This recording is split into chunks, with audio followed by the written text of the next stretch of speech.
So approximately 48 hours to go until E3, and things so far have actually been pretty quiet on the leak front, which is good news if you like surprises.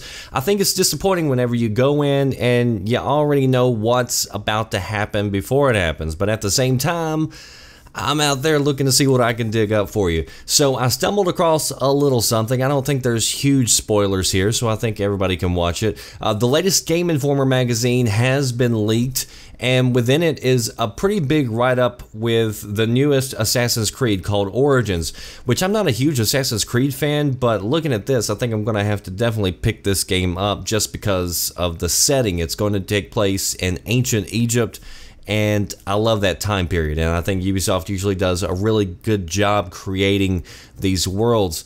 So I'm not going to cover everything, to actually hardly anything with the game. It does look like there's some decent mechanic changes coming, but I wanted to talk about one paragraph that kind of jumped out at me, and I figured you would be more interested in this for my crowd.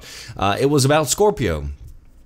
And here's what it said. Assassin's Creed Origins is among the first games to support Microsoft's new Scorpio console, and we got some hands-on time with it to see if the game is noticeably improved on more powerful hardware. On PC, our demo was running at fairly steady 30 frames per second. On Scorpio, the frame rate felt more consistent, even at 4K resolutions. Now, they go on to say that the monitor that they were using and playing on was pretty much too small to see huge differences between the different systems, but I would say that it's probably a plus if they couldn't tell a difference between the PC and the Scorpio.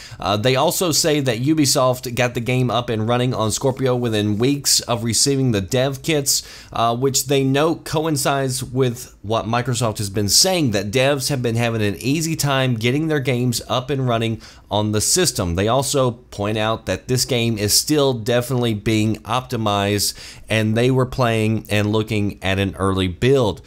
So, just to get the elephant out of the room, no, I do not expect Scorpio to outperform a hardcore PC unless devs just totally screw over the PC players. But that does not mean that there couldn't be some real value here whenever you talk about the cost versus performance if Microsoft can deliver a good price point for the Scorpio. Because you do have to chunk some change into a PC if you want to get 4K running fairly often on new games and have it running steady.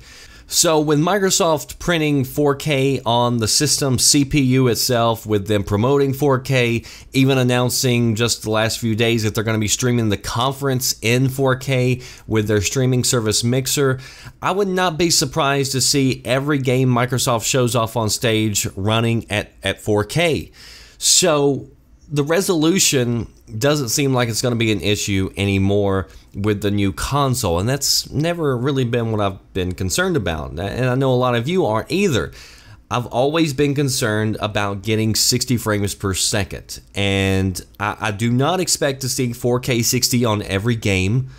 Not even top-of-the-line GPUs for PC can handle 4K 60 maxed out on most games, but I do want to see an option to lower the res to hit that 60 frames per second. Whether, you know, it's 1440p or whatever, I don't really care, but my main concern is still not playing in 2017 30 frames per second games, and that's my priority. So if you're looking for 4K, this is all sounding really good. If you're looking for 60, still in the air.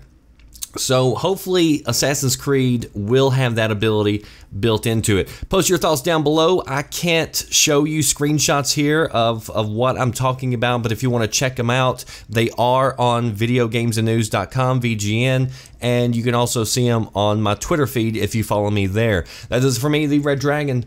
I'll see you next time. Thanks for watching.